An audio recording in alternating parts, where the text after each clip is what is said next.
Dan sudah semestinya sepanjang hari ini mata kita terarah pada apa yang terjadi di rantau Asia Barat yang mana Iran melakukan serangan yang dipanggil pihaknya sebagai operasi janji benar melibatkan drone dan misil yang disasarkan pada Israel.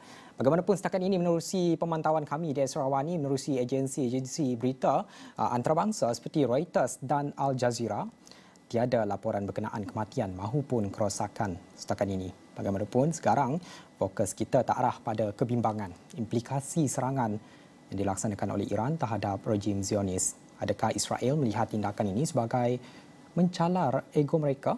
Justru mungkinkah terdapat serangan balas selepas ini? Atau terhenti di sini selepas Israel memulakan serangan terlebih dahulu di kedutaan Iran di Damsyik, Syria yang mengorbankan 7 anggota termasuk 2 jeneral tertinggi Iran.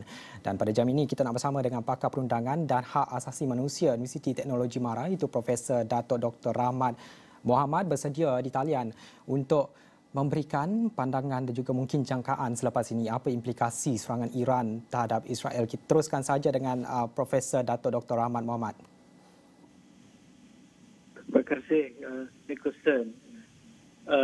Saya beranggapan bahawa sekiranya perkara ini tidak dapat diselesaikan, sudah tentu keadaan di Timur Tengah ataupun di Asia Barat ini akan berterusan dengan berlakunya serangan antara Iran dan Israel. Dan walaupun Iran mempunyai justifikasi untuk mengambil tindakan dengan menyerang Israel melalui apa yang mereka kata bahawa itu adalah hak pembelaan mereka ataupun right to self-defense di bawah Artikel 51 Piagam Bangsa-Bangsa Bersatu, tetapi serangan itu tentunya mempunyai balasan dan pada ketika ini pun nampaknya Amerika Syarikat serta sekutu-sekutunya sudah pun menyebelahi pihak Israel dan Israel juga akan membawa perkara itu ke Majlis Keselamatan PBB untuk menuntut hak mereka. Dan sudah tentulah Amerika Syarikat dan sekutunya akan menyebelahi Israel dalam hal ini.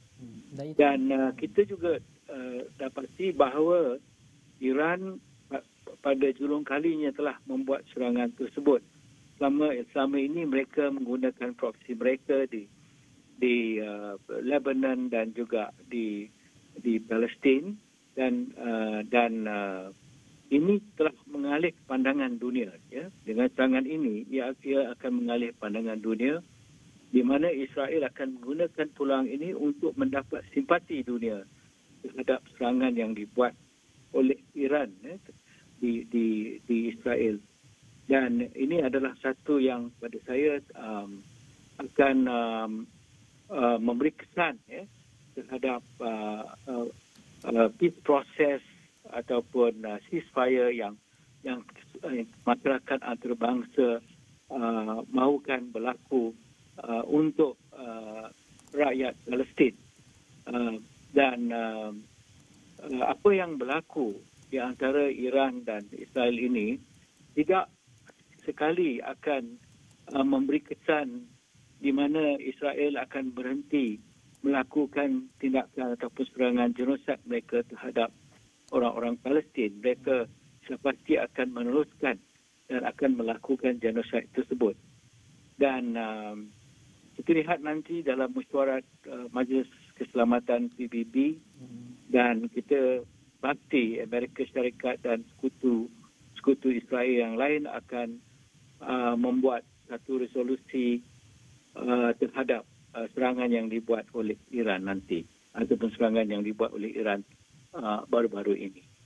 Dan saya pasti yang penting ialah masyarakat antarabangsa melalui Majlis Keselamatan hendaklah berfikiran waras supaya tidak melihat perkara ini berterusan dan kita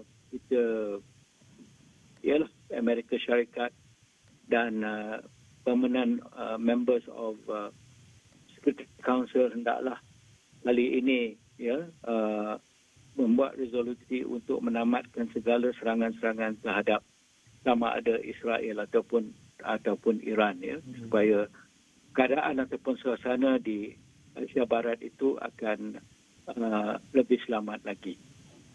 Itu yang sebenarnya kita nak lihat, antara tumpuan yang kita nak berikan adalah juga merupakan mesyuarat kecemasan negara-negara anggota, yang mana apa yang dikatakan dalam menerusi laporan berita antarabangsa, kalau boleh saya bacakan, United Nations Security Council, itu Majlis Keselamatan PBB, akan mengadakan mesyuarat kecemasan pada Ahad susulan daripada tindakan yang dilaksanakan oleh Iran terhadap Israel. Dan apa yang kita lihat di sini, seperti apa yang dikatakan oleh Profesor Datuk sendiri juga, situasi ini tricky sebenarnya. Mungkin ini akan menjadi salah satu poin untuk Israel ambil kesempatan sekaligus menukar sentimen dunia, kerana sekarang apa yang kita dapat lihat juga, pemimpin-pemimpin dunia khususnya dari negara barat pun sudah kembali bersuara menyatakan sokongan teguh mereka terhadap Israel. Dan jika sebelum ini anginnya pula melihat kepada keprihatinan mereka terhadap masalah kemanusiaan yang berlaku di Gaza dengan serangan Israel berterusan,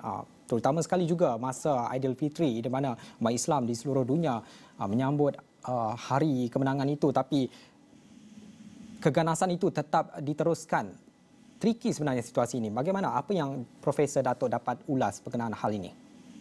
Sebenarnya ada dua isu yang berbeza. Satu ialah serangan Iran terhadap Israel. Tidak ada kaitan dengan apa yang berlaku di Gaza, di Palestin. Jadi kita harap PBB, Majlis Keselamatan PBB akan dapat membezakan antara kedua-dua isu ini. Itu berkaitan dengan Gaza di Palestin adalah isu kemanusiaan yang sudah ada resolusi yang meminta Israel untuk menamatkan ataupun memberhentikan segala bentuk serangan dan pembunuhan terhadap rakyat Palestin. Itu satu isu yang berbeza dengan apa yang berlaku sekarang, di mana Iran telah melakukan serangan terhadap Israel. Dan kita lihat juga tidak ada laporan, ada yang mengatakan tidak ada apa-apa kematian ataupun perkara yang buruk di Israel. Jadi itu satu yang amat berbeza kalau kita bandingkan antara kedua-dua isu ini. Mungkin kita mahu meneruskan gencatan senjata berlaku di Palestin, dan permanent members of the council juga hendaklah membezakan kedua-dua perkara ini. Tapi adakah itu yang penting. Profesor Datuk, adakah Profesor Datuk melihat Majlis Keselamatan itu juga akan mainkan peranan mereka? Kerana setakat ini apa yang kita lihat juga, Presiden daripada PBB itu sendiri telah menyatakan dengan jelas bahawa akan terus bersama dengan Israel dalam situasi yang menyebut kepada konteks serangan kepada Iran terhadap Israel ini. Tapi apa juga kita nak kaitkan juga apa yang berlaku di Gaza itu sendiri, kerana apa yang berlaku di Gaza masih lagi hangat, belum lagi selesai. Isu kemanusiaan juga di rantau Asia Barat itu sendiri, ketegangannya semakin memuncak. Selepas ini apa yang Profesor Datuk dapat lihat, adakah Israel akan melakukan serangan balas yang mungkin lagi dahsyat daripada apa yang dilaksanakan, dan mungkin juga seperti apa yang amaran dikeluarkan oleh Iran sendiri pada hari ini, susulan serangan mungkin menjadi tepis ketika ini, tapi selepas ini amaran yang dikeluarkan, mereka akan juga melakukan serangan secara besar-besaran, dan perkara ini akan terus menghangatkan lagi situasi di Asia Barat itu sendiri. Profesor Datuk, bagaimana? Majlis Keselamatan PBB harus memainkan peranan yang penting untuk memberikan amaran, sebab Iran pun sudah mengatakan mereka tidak akan melakukan apa-apa serangan itu yang akhir. Tetapi kita tahu bahawa Israel akan ada tindakan balas, dan mungkin tindakan balas itu ialah terhadap rakyat Palestin yang tidak berdosa, sebagai mangsa di dalam kedua-dua pemusuhan ini. Jadi apa yang penting ialah peranan Majlis Keselamatan itu untuk memastikan bahawa tiada lagi serangan-serangan dibuat antara Iran dan Israel, dan memastikan bahawa gencatan senjata yang telah diluluskan oleh dalam resolusi 2728 itu diikuti, ya, dipatuhi oleh Israel. Dan kita harap, ya, Amerika Syarikat dan sekutunya memainkan peranan yang penting, kerana bila berlaku serangan ini, pergolakan ini, konflik ini, ia akan akan memberikan kesan yang besar kepada bukan saja di Asia Barat tetapi juga seluruh dunia, ya. Sebab sebelah sana kita ada Ukraine dan Russia, dan sebelah sini kita ada pula nanti serangan-serangan ataupun konflik di antara Iran dan Israel. Dan ini tidak boleh diperbesarkan dan mestilah ditamatkan, dihentikan dengan segera dan serta-merta. Dan kita nak lihat bahawa Majlis Keselamatan itu mempunyai kebijaksanaannya untuk menamatkan konflik yang berlaku di antara Iran dan Israel ini. Okay. Itu juga kita mengharapkan apa yang akan dilakukan oleh PBB itu sendiri. Tapi kalau kita melihat kepada apa yang berlaku sebelum ini juga, tindakan mesyuarat kecemasan itu kebanyakannya yang kita tahu adalah mengambil masa yang cukup lama untuk mereka mencapai sesuatu perkara. Contoh yang paling kita mudah untuk saya sebutkan adalah berkenaan dengan gencatan senjata, yang mana tiada penyelesaian penuh berkenaan hal itu. Kalau kita sentuh berkenaan dengan apa yang berlaku antara Israel dan juga apa yang berlaku di Gaza, namun situasi ini kita lihat pada Israel dan juga Iran itu sendiri. Dan semestinya apa yang kita mahukan adalah keamanan dan seperti yang digesa oleh pemimpin-pemimpin di seluruh dunia. Tapi kita melihat pada tindakan Malaysia itu sendiri, pemimpin di Malaysia, buat masa sekarang mungkin kita belum lagi melihat sebarang perkembangan lebih lanjut berkenaan dengan serangan. Tapi apa yang harus dilakukan oleh Malaysia dalam menyuarakan suara keamanan ini, Profesor Dato'? Malaysia memainkan peranan sebagai negara yang memberi sokongan kuat kepada Palestin melalui mungkin dengan OIC, ya, kerana melibatkan negara-negara Islam di Asia Barat juga, ya. Jadi Malaysia haruslah pada masa ini meminta ataupun memanggil, ya, mesyuarat tergempar OIC, ya, di mana OIC boleh memainkan peranan dalam memberikan pandangan mereka ataupun nasihat kepada Iran umpamanya. Dan ini juga penting, ya, walaupun Iran dilihat sebagai negara yang tersendiri, tetapi bila ada umpamanya perbincangan ataupun dialog perdamaian ini boleh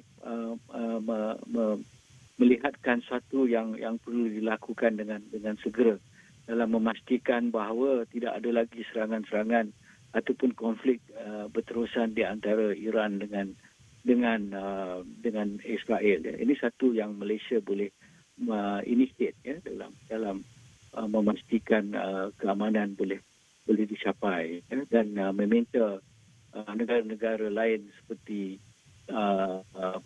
non-aligned movement untuk bersama-sama, ya, menyuarakan pandangan mereka tentang tidak berlakunya konflik yang berterusan di Asia Barat nanti. Ini yang saya nampak Malaysia boleh lakukan sebagai negara yang mempunyai pengaruh jugalah di dalam pertubuhan OIC di ASEAN dan juga di negara-negara non-aligned movement. Itu apa yang diutarakan oleh Profesor Dato' Dr. Rahmat Mohamad, itu pakar perundangan dan hak asasi manusia Universiti Teknologi MARA, berkenaan dengan isu yang berlaku di rantau Asia Barat itu, dan semestinya apa yang harus dimainkan oleh Malaysia dalam dunia mencapai keamanan. Mungkin sedikit suara kita dari Asia ini, namun sedikit suara itu sebenarnya memberi impak yang sangat besar dalam kita mencapai keamanan dunia. Terima kasih Profesor Dato'. Beliau adalah merupakan pakar perundangan dan hak asasi manusia. Latar belakang beliau juga dalam bidang perundangan antarabangsa serta berpengalaman sebagai Setiausaha Agong bagi ASEAN African Legal Consultative Organisation, seorang individu yang sangat besar dalam perkara ini, dan kita akan memantau rapat berkenaan dengan serangan yang berlaku di rantau Asia Barat itu sendiri. Tapi kita nak berhenti rehat seketika, kembali selepas ini dengan lebih banyak lagi berita.